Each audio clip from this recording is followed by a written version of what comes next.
Bonjour à tous et bienvenue dans ce Canard Replay où nous allons débriefer avec nos invités le match entre Marseille et Nantes qui s'est joué dimanche soir et s'est soldé par un match nul, un but partout. Et on commence par ce premier tweet. Une conclusion pour commencer, rien d'illogique à tout cela. En conclusion de cette OM-FC Nantes, je cite Alexandre, des erreurs d'arbitrage des deux côtés, du jeu offensif d'un côté, du jeu défensif de l'autre. C'est assez facile, j'imagine, comme résumé. Avec nous, Étienne de Presse Océan. Bonjour Étienne. Bonjour. Olivier Quin également, ancien joueur, consultant également de France Bleu Loire-Océan. Bonjour. Bonjour. Et avec nous, Loïc Folio, Ouest France Europe 1. Bonjour. J'ai oublié personne ? Non. Ok. Alors, je voulais vous demander, Étienne, est-ce que vous avez des regrets, vous, à l'issue de ce match ? Ça dépend de quel point de vue on se place. Oui, il y a des regrets parce que le but est inscrit dans le temps additionnel. Après, sur l'ensemble du match, j'ai envie de dire que Nantes n'a eu que ce qu'il méritait, quoi. Voilà, à trop vouloir reculer en seconde mi-temps, à pas continuer sur la bonne dynamique qui avait débuté en première, c'est-à-dire aller chercher Marseille sur ses points faibles, et notamment sur les espaces qu'il pouvait laisser défensivement. Donc voilà, c'est regrettable parce qu'il y avait 3 points au bout, et c'est à la 90e plus 5. Sur la physionomie du match, le nul, il n'est pas illogique, entre guillemets. Olivier, partagé ? Oui, même si j'estime que Nantes a perdu 2 points parce qu'il y avait la place dimanche soir pour s'imposer.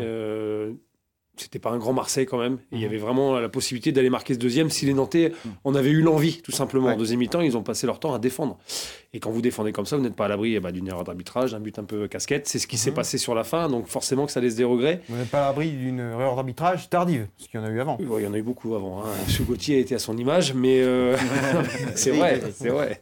Mais j'estime que Nantes avait largement les moyens de s'imposer à Marseille dimanche soir, mais Nantes n'a pas fait ce qu'il fallait pour. Loïc, le regret naît du fait que ce but intervient tardivement. Moi, je suis d'accord avec Olivier et Étienne, tout petit Marseille. Et puis, oui, le but est intervenu tardivement, le but marseillais, mais Nantes menait 1-0, aurait dû enfoncer le clou, aurait dû mettre la tête sous l'eau à cette équipe marseillaise qui était par moments un peu aux abois, en tout cas qui jouait de façon désordonnée. Il y a eu la place, il y a eu les situations, les opportunités, avec le coup franc de Lima, la frappe de Crine, mais il y a eu d'autres comptes qui ont été mal négociés. Et puis le problème, c'est que Nantes a donné le bâton pour se faire battre avec ce but au bout du temps additionnel qui est né d'une succession d'erreurs manifestes de la part des Nantais et de simulations. Allez, je poursuis avec un tweet de Emma Ingan Ranieri, critiqué, pas encore mais bientôt. Vous vous attendiez à quoi ? C'est un bricoleur, pas un magicien, il ne va pas transformer Iloki en Mahrez, Rongier en Kanté, quoique... Et j'en passe. S'il n'y avait que des rongiers sur le terrain, je pense que ça ne se passerait pas comme ça. C'est clair. Il y a de quoi gagner quand même alors. Ouais. Donc ça, c'était Emma qui nous disait ça. On va passer ce match en 2 temps. C'est assez facile. Il y a une première mi-temps, une deuxième mi-temps. Parce que la première mi-temps, on en ressort quand même plutôt confiant, non ? Oui, Nantes mène logiquement au score sur un très beau but de Léo Dubois, un petit Marseille qui ne se crée pratiquement pas d'occasion. Et je pense qu'il y avait déjà la place avant la mi-temps d'aller marquer ce deuxième but. C'est pas seulement en deuxième, c'était aussi sur la première. Mais alors, moi je pense pas que ce soit Ranieri qui leur dise on fait que défendre et puis on essaye de défendre très bas et de sortir en compte. Je pense que les joueurs ont reculé d'eux-mêmes. Et c'est pour ça que je dis qu'ils peuvent avoir des regrets. Parce que aussi c'était un petit Marseille. Mais c'est vrai qu'ils ont fait une bonne première mi-temps. Et je pense que s'ils avaient pu marquer ce deuxième avant la mi-temps, le match aurait été plié. C'était parce que Marseille était fébrile. On les voyait. Alors est-ce que c'était fébrile, émoussé. Parce que est-ce que c'était dû au fait aux 2 classicos qui perdent 3-0 ? Alors est-ce que aussi dans la tête c'était il y avait un problème physiquement aussi parce qu'ils avaient quand même pas mal dépensé à Paris. Mais surtout là effectivement. Je crois les matchs contre le Paris Saint-Germain. Et puis pour jouer Nantes quand même il faut être au top physiquement parce qu'on sait que cette équipe avait beaucoup d'engagement, beaucoup d'intensité défensive et je pense que les Marseillais n'avaient pas les jambes dimanche soir. Moi, je trouve le problème, tu peux jouer bas. Mais si tu te contentes à chaque fois de renvoyer le ballon avec des moonballs, des chandelles, le ballon reviendra inlassablement. Bien sûr. Mais tu peux jouer bas et essayer de relancer propre au sol. On ne l'a pas beaucoup vu en deuxième mi-temps. Après, il faut des joueurs plus hauts pour garder le ballon. Et à part Salah, qui a été quand même hyper intéressant, les autres autour, sur les ailiers, mais sur les côtés, elle était incapable de garder ces ballons qui auraient permis au bloc quand même d'avancer un petit peu. À 1 minute près, nous dit Nick, nous aurions tous dit quelle solidité défensive. C'est vrai qu'à 1 minute près, notre vision du match change également, non ? Oui, elle change également. Après, il ne faut pas oublier non plus la main qui est assez flagrante de Diego Carlos, peu avant le temps additionnel, nous vers le 78e, je sais plus, quelque chose comme ça. Oui, on aurait certainement une vision autre, mais on sentait que petit à petit, ça allait craquer, C'est Marseille, en fait. Si Marseille, je pense, avait un peu plus poussé, si physiquement ils avaient été meilleurs, Nantes, ils ont égalisé beaucoup plus tôt. Mais ouais, voilà, c'est comme ça, c'est encore bête parce que c'est pas la première fois que Nantes perd des points. On se souvient de Toulouse au Caen sur la fin parce que à trop reculer, on finit Mais par. il en a gagné par se aussi faire comme ça, des points. Oui. Finalement, il n'y a pas un moment où vous dites ça va Il tenir, en c'est a possible, gagné là. sur la première partie de saison quand les joueurs étaient vraiment au top physiquement, qu'ils pouvaient s'accrocher jusqu'à la fin. Et là, on sent que depuis le début de l'année, 2018, c'est quand même plus compliqué. Certains ont des trous sur le plan physique et ça permet pas au collectif de rester solide dans la durée. Face à Marseille, le FC Nantes perd 3 points cette saison. Hein. Le but d'Ocampos Oui, qui n'est pas exact, valable oui. au match aller, Pas le valable. but de la main, Mm. et le but de Thauvin qui est pas valable non plus, Mm. entaché d'une faute de Gustavo sur Palois. Et Antoine Dubray dit allez dans 2 matchs. Nantes retrouve sa 5e place. C'est un peu prématuré, ça va être la fin du débat, mais enfin, je vous pose la question. S'il y a un trou, il peut perdurer. Est-ce que le Nantes est capable de battre 3 qui va venir samedi? Ouais. À l'heure actuelle, on ne peut pas l'affirmer non plus. Donc Nantes peut être 8e ou 9e aussi dans 2 journées. Donc Ça il veut faut dire faire prendre le jeu à son attention. compte. Il faut en faire plus effectivement sur le plan offensif, notamment à domicile, mais on voit les difficultés actuelles qu'ont les Nantais à la Beaujoire. Oui, puis surtout qu'il y a des dynamiques qui s'inversent. On voit que Montpellier, Rennes, voilà, ça tient la route. Montpellier aurait très bien pu battre Lyon dimanche. Donc, On faut aurait faire dû attention. bénéficier d'un penalty Aussi. plus que flagrant. Donc, Ouais. ouais, Mm. c'est clair. Je parlais de la première mi-temps parce que c'est à ce moment-là, à 22h22, il y avait Amédinho qui tweetait la rigueur tactique du FC Nantes est impressionnante. C'est là que tu vois le talent de Ranieri. À ce moment-là, vous le dites aussi finalement? Oui, Non, en tout cas, jamais. si. On a vu un bloc qui était très compact et qui coulissait très bien. Qui remonte très vite. En tout cas, c'est l'impression que j'avais moi devant la télé et impression confortée par les collègues qui étaient au Vélodrome, quoi. Ça coulissait vraiment très bien. Il y avait de l'huile dans les rouages et puis je trouve que ça s'est délité en deuxième mi-temps. Parce que physiquement, quand vous faites que courir après le ballon, à un moment donné, vous vous oubliez, vous faites Et moins on en revient aux joueurs d'efforts. de foot. Parce que Oui, à un mais moment, parce si que- tu as des joueurs de foot au Mais milieu, pour avoir une phase de possession Voilà. plus importante et pour aussi faire courir l'adversaire. Et voilà, et ce n'ont pas su faire les Nantais en deuxième mi-temps, malheureusement. Sur le positionnement, en début de partie, Lima dans un couloir, Dubois dans l'autre, c'est ce qui favorise ce jeu qui se propulse vers l'avant avec des ballons portés longtemps vers le haut. Ouais, on avait l'habitude de les voir là, Lima devant Oisem et puis Dubois à droite. Oui, ils aiment bien se projeter, mais ils l'ont pas du tout fait en deuxième, quoi. Alors, un bémol pour Dubois, c'est qu'il a été seul tout le Oui, match dans son c'est couloir vrai, droit. c'est vrai. Il n'a pas aidé. Il n'a pas été aidé. La deuxième mi-temps, c'est pas la même chanson. Il y a Joker qui avait tweeté à force de reculer, Nantes encaisse un but, se retrouve à 10, tactique tous en défense, limité. C'est la preuve, en résumé la deuxième période. Je ne sais pas si c'est une tactique, ce que je disais tout à l'heure. Est-ce que Ranieri, à la mi-temps, dit à ses joueurs, bon, maintenant on va défendre dans 18 mètres, et puis le ballon, on vous en ferez ce que vous pourrez, et vous allez le dégager? Non, je crois pas. Je pense qu'il a demandé à ses joueurs d'avoir le même positionnement, mais d'essayer de le garder un peu plus, de sortir un peu plus comme il l'avait fait en deuxième. Mais je crois que les Nantais n'ont pas été capables de le faire parce qu'ils n'ont pas su garder le ballon plus haut, parce que physiquement plusieurs joueurs étaient émoussés, et puis aussi parce que la pression marseillaise s'est fait de plus en plus forte au fil de la deuxième Et période. puis on touche aussi aux limites techniques. Ouais. C'est ça. Ouais, exactement. Dans la conservation de balle, il y a très très peu de joueurs qui sont capables de faire ça. Bien sûr. Donc au bout d'un moment, quand Marseille met la pression, voilà, le recul il se fait de manière instinctive. C'est peut-être aussi là que l'absence d'un Thomasson s'est fait ressentir. Il aurait été un très bon complément de Valentin Rongier dans la conservation du ballon. J'ai en mémoire des grands gestes de Ranieri, justement, qui semble dire, quand son gardien est là et que le gardien de Marseille est de l'autre côté, monter, un positionnement plus haut, mais vraisemblablement, ça suffit pas, quoi. Physique et puis la tête, je pense. La tête. Les deux sont liés. Ouais. Donc, est-ce que Nantes, finalement, vous semblez avoir répondu à ce tweet de Joker, est-ce que c'est limité? Limité pourquoi, finalement? Limité, c'est trop d'imperfections techniques? C'est Pas limité, un collectif techniquement. bâti pour ça. Je rejoins Étienne, c'est que techniquement, il y a peu de joueurs, à part Rongier, Salah par moment, parce qu'il l'a quand même fait intelligemment dimanche, qui sont capables de garder ce ballon. Mais longtemps, quand je dis garder, c'est attendre que son bloc monte, faire jouer les autres, garder ce ballon, ce que n'ont pas été capables de faire Kayembe et puis Loki. Lima, très peu aussi. Les deux meilleurs récupérateurs étaient collés à la défense, donc il n'y avait pas cette solution plus haut milieu. C'est pour ça que techniquement, il y avait trop de faiblesses.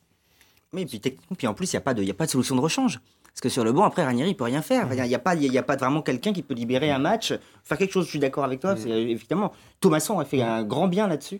Mais bon, malheureusement, la blessure a fait que... Le problème aussi de cet effectif qui est composé de façon assez hétéroclite, c'est qu'à un moment, le jeu réclame toujours de la compréhension et qu'on a le sentiment que quand les rouages sont moins affinés, comme c'était le cas en deuxième mi-temps notamment, le FC Nantes est totalement en perdition, quoi. Il n'y a plus de cohésion, de coordination dans les courses, les appels, etc.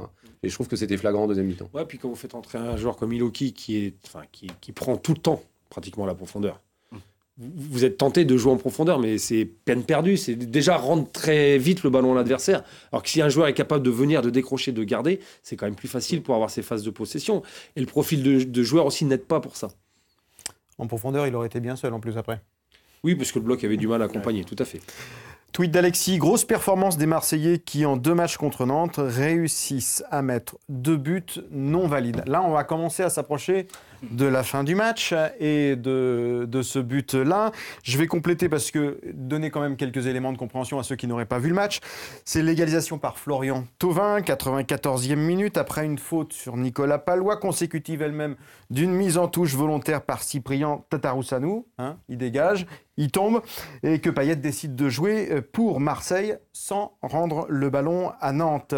Des buts non valides, mais ils auraient pu être marqués plus tôt, ce but valide. Oui, parce que Etienne a dit tout à l'heure, il y avait un pénalty flagrant sur le match Diego Carlos. Après, c'est pas but, mais on peut penser que ça peut le devenir. Mais c'est vrai que c'est pas but à 100%. Après, il y a des choses bizarres qui se sont passées avant. C'est le dégagement en touche de Tatarusanu. Est-ce qu'ils simulent ? Est-ce que les deux joueurs simulent, ils tombent en même temps ? Est-ce qu'ils sont vraiment blessés ? Moi, je suis pas certain. Payet qui rend pas le ballon. Vous êtes un peu nantais, non ? Non, mais on peut se poser la question. On n'a pas vu de contact, donc Ouais. voilà. Après, ils étaient peut-être blessés. Attention. Payet qui rend pas le ballon. Derrière, il y a corner, il y a faute sur Pallois, il y a le but qui est accordé. Il y a beaucoup de choses qui se passent. Il y a plusieurs temps quand même Voilà, entre cette donc, touche et le but marqué. Il y a pas loin d'une minute, non 30 ou 40 secondes, je crois. Ouais, pas loin d'une Donc il qu'il se y passe a- du temps. Il y a un ballon qui est joué pour être non pas rendu aux Marseillais, on balance pas à 50 mètres, c'est Abdoulaye Touré qui joue un peu avec le feu avec Thauvin. Alors ils ont tenté de Je dirais jouer qu'il là fait au une moment où ginola, il fallait mais se exactement, faire. exactement. C'est incroyable. Ils tentent de jouer alors qu'à ce moment-là, il faut mettre ce ballon mais loin, À 80 mais très loin, mètres. pour gagner du temps parce que là le match était pratiquement fait. Dire qu'il fait une ginola, ça parle aux anciens peut-être, mais C'est pas aussi grave. C'était pas aussi grave quand même. Je vais quand même vous faire écouter la vision de ce moment-là, qui est le moment où Payet joue la touche pour Marseille, ce qui donnera le but une minute après. La réaction de Claudio Ranieri, puis celle de Dimitri Payet, l'ancien Nantais, devenu Marseillais. On a contrôlé bien le match. Et je pense que les dernières, Payet doit retourner le ballon à nous. Il a voulu jouer. Il a fait le match nul. Donc, vive le football. Je suis un joueur plutôt fair play, mais il ne faut pas trop pousser non plus. Quand je vois le gardien et le défenseur qui s'allongent sans contact, à un moment donné, voilà, il faut arrêter. Nous, on a joué et puis voilà, on va dire qu'il y a une justice. Allez, je vais prolonger ces propos du tweet de Parpet qui dit « Y a-t-il une règle qui stipule qu'il faut rendre le ballon ?» Aucune. Aucune. À ma connaissance. C'est juste la règle du fair play. Ouais. Mais elle n'existe pas en fait. C'est pas... Surtout quand la position de Dimitri Payet, c'est de prendre un peu ça. Enfin, moi, je le traduis c'est comme une manipulation. Vous n'êtes pas gentleman, vous ne rendez pas le ballon, mais en même temps, vous faites un peu tout. C'est vrai que quand on voit les images, ça paraît assez surprenant. Qui s'écroulent tous les deux de C'est manière pas le premier, quasi c'est pas les premiers symétrique. qui s'écroulent. En plus, voilà. c'est pas la première simulation entre guillemets. Oui. Donc, normalement, il aurait pu le rendre, mais je peux comprendre aussi l'agacement des Marseillais qui n'avaient pas dit autre chose.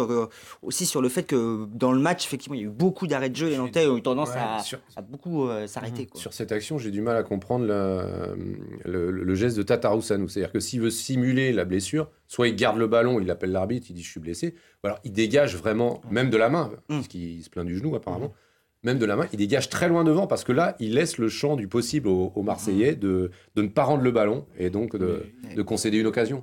Je pense qu'en mettant ce ballon en touche, il s'est dit, ils vont nous le rendre. Mais moi, je suis persuadé que c'est ça.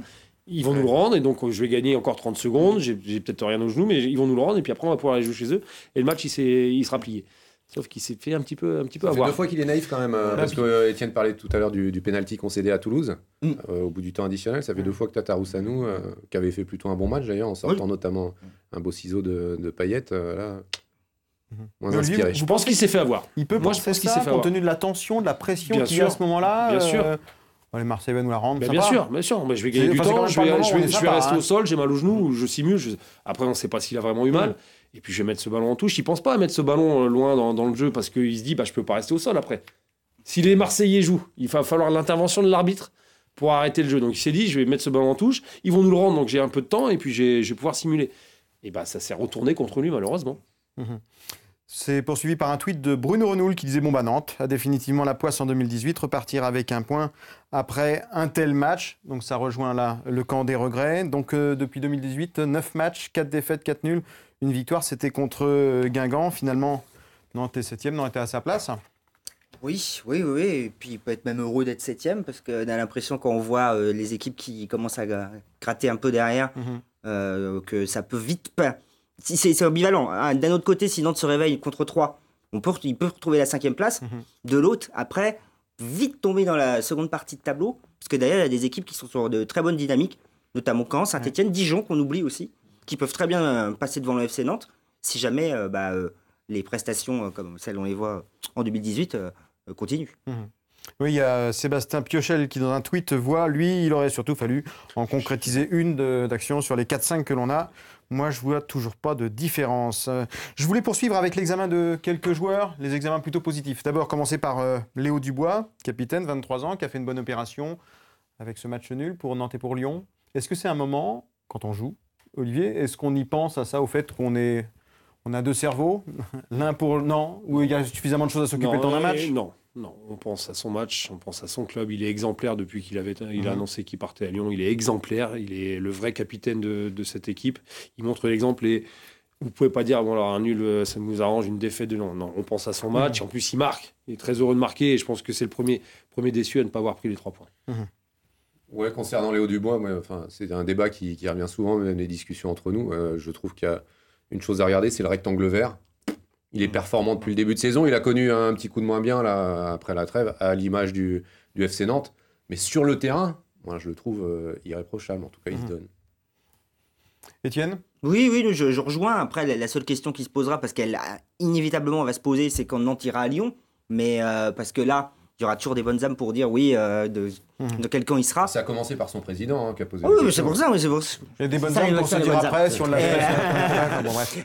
Oui, non, mais là, effectivement, sur le terrain, c'est comme dit Ranieri.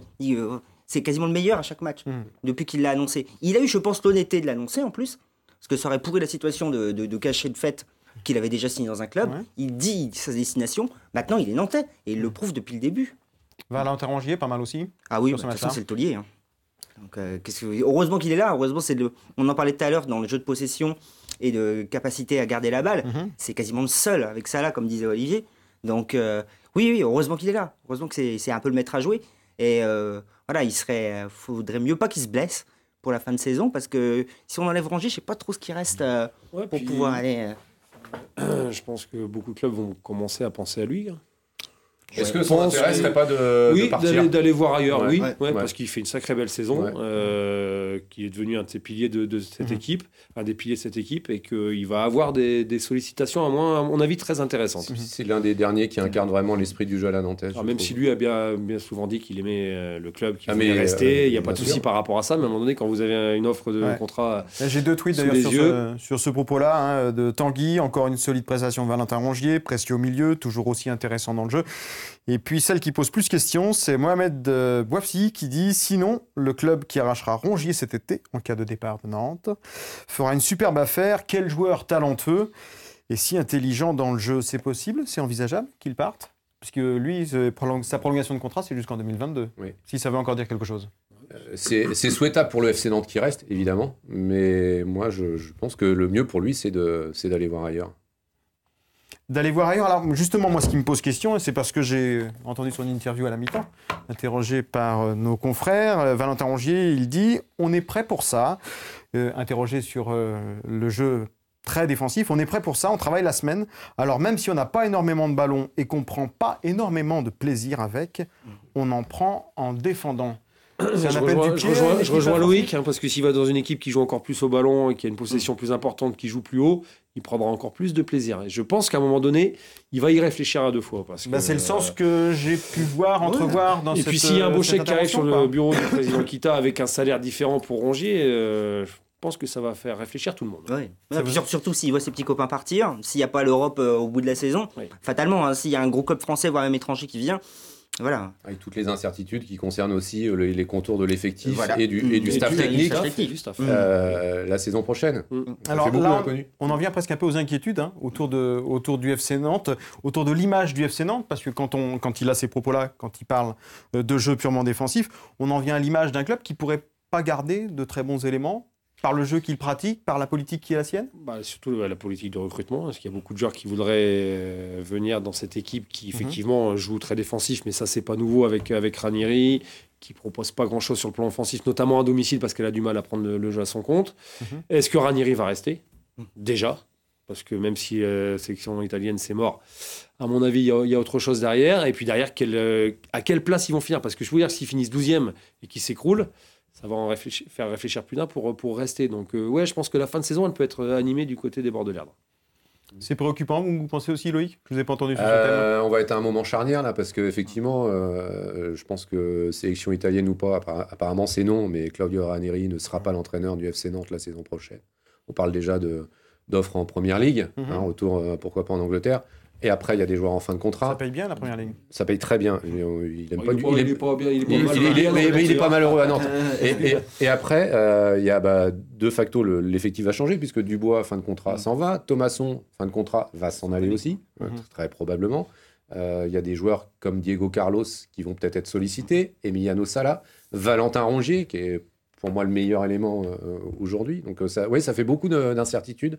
Et on peut être inquiet. Oui, surtout que Ranieri, en tout cas, se poser des questions. Ranieri n'est pas là pour un projet. Il n'a plus l'âge pour y aller. Donc voilà, très franchement, s'il voit qu'on ne lui offre pas ce qu'il souhaite, évidemment, il va partir. À 69 ans, sa carrière derrière lui. Autant qu'il relève un dernier challenge. Enfin, du moins, j'aimerais qu'il reste à Nantes, mais je pense que pour lui, c'est pas forcément la meilleure des choses.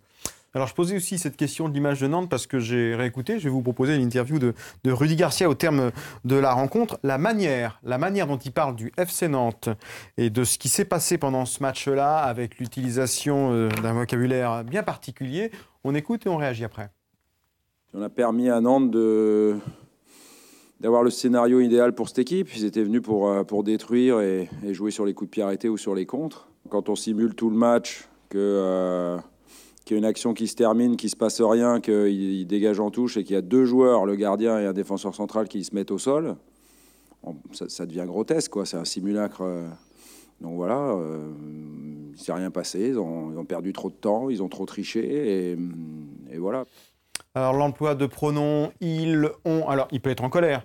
En même temps, moi je trouve que c'est pas forcément très très respectueux. Est-ce que c'est peut-être l'image que dégage le FC Nantes auprès des autres clubs ? Je suis déjà pas d'accord avec lui sur le fait, quand il dit que Nantes était venu pour détruire, il était venu pour défendre, ça c'est sûr, défendre bas. On n'a pas vu de geste scandaleux, on n'a pas vu de tacle assassin. Et Nantais aime ça, aime défendre et se projeter, donc ça déjà c'est un autre problème.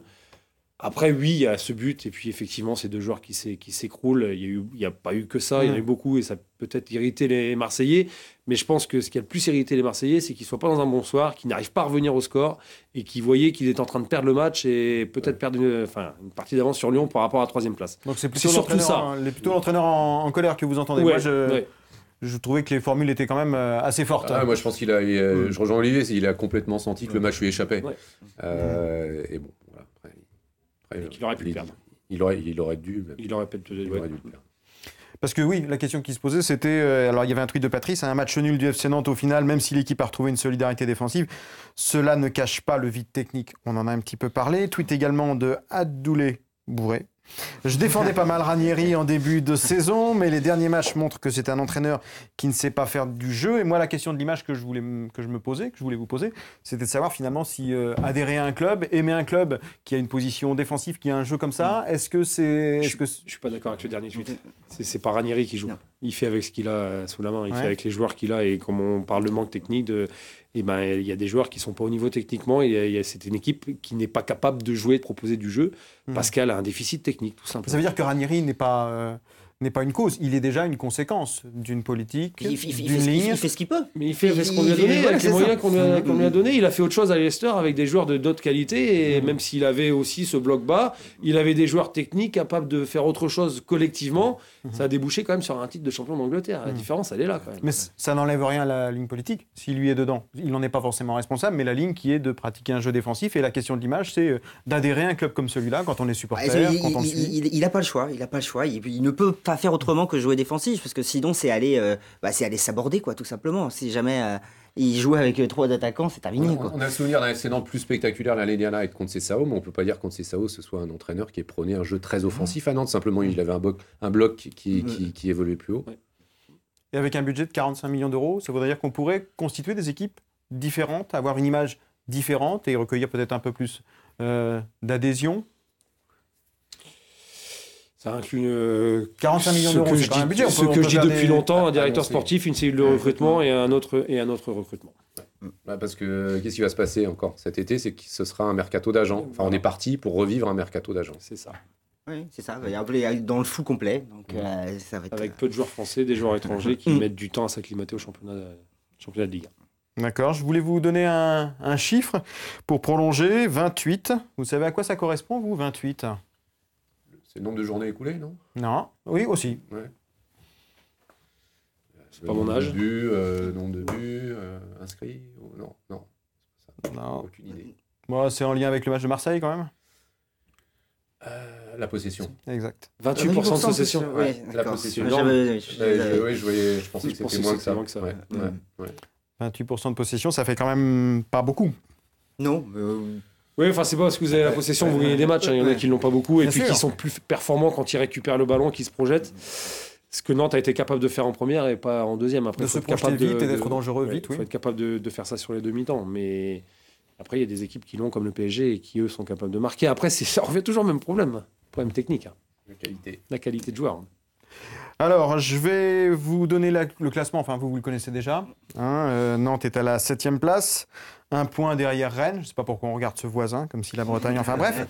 Rennes 5e, égalité avec Montpellier. On est 1 point devant Nice pour ce FC Nantes. 5 à 8 sur ces placements. Il y a 4 équipes en 2 points. Il y a de la place pour monter, pour redescendre aussi. Oui, mais il faut repartir sur une série positive. Il faut commencer par battre 3 et puis après enchaîner. Mais est-ce que le niveau actuel du FC Nantes permet à l'heure actuelle de battre une équipe comme 3 qui est en grande difficulté mais qui va avoir besoin de points? Ça va être un match très compliqué. Et puis il y a d'autres équipes, comme disait Etienne, qui sont sur une dynamique extrêmement positive. Rennes surtout. Parce que depuis que Lamouchi est arrivé, c'est quand même autre chose.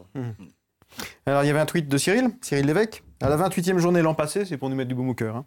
Le FC Nantes était 12e avec 34 points, 9 victoires, 7 nuls, 12 défaites. Et après les difficultés que l'on connaît cette saison, nous sommes 7e avec 40 points. C'est mieux, mais c'est mieux. C'est pas la même dynamique. C'est bien mieux, mais c'est pas la même dynamique parce que René Girard était heureusement parti au mois de décembre. Et Nantes avait déjà quand même un sacré passif à combler à ce moment-là. Bon, la dynamique, on va peut-être essayer de la retrouver avec les matchs à venir. Les matchs à venir, on a parlé de celui contre 3 samedi. Il y a également le match à Nantes. Ce sera le 18... Non, c'est pas Nantes. Qu'est-ce que j'ai oublié le deuxième ? Metz. C'est à Metz. C'est à Nantes contre Metz. C'est à Metz. Réception de Saint-Etienne, 1er avril, à Monaco. Je ne parle pas du dernier, mais je parle des 3 précédents. Il y a des points à prendre, évidemment. À condition peut-être de prendre le jeu à son compte. On boucle la boucle, ce qui n'a pas été le cas. Est-ce que Nantes est capable de prendre le jeu à son compte ? Moi, j'ai le sentiment contre des équipes comme celle-là. Que Nantes a davantage de faculté à exister à l'extérieur. Elle a du mal à prendre le jeu à son compte à domicile. Bien sûr. Proposer un bloc bas à domicile, à domicile et se projeter face à une équipe comme 3 qui, à mon avis, signerait pour le point du match nul. C'est difficile à mettre en place. Donc il va falloir aller chercher, il va falloir jouer haut. Pardon ?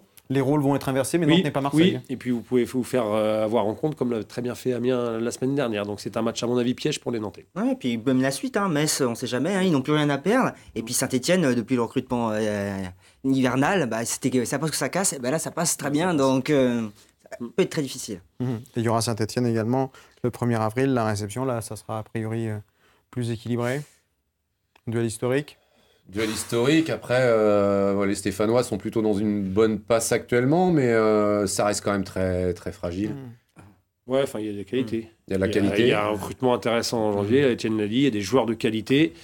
Et si on compare les deux effectifs, celui de Saint-Etienne est quand même supérieur à celui de Nantes. Après, ça reste un match à la Beaujoire, ça reste un match engagé, toujours, c'est un match spécial entre les deux équipes. Mais ce sera un match compliqué de toute façon. Eh bien, merci messieurs. Je voulais inviter des optimistes, mais finalement, Étienne, un mot optimiste pour terminer quand même peut-être Je sais pas, oui, on va peut-être gagner contre 3. Je dis bien peut-être. Bon, c'était le combo d'optimisme. Bon, merci à tous. Canard Replay, c'est fini. Le prochain, dans 7 jours à l'issue du match contre 3, on aura évidemment plein de choses à dire. Ce sera le retour du premier gardien, Denis Brulez, à ce moment-là.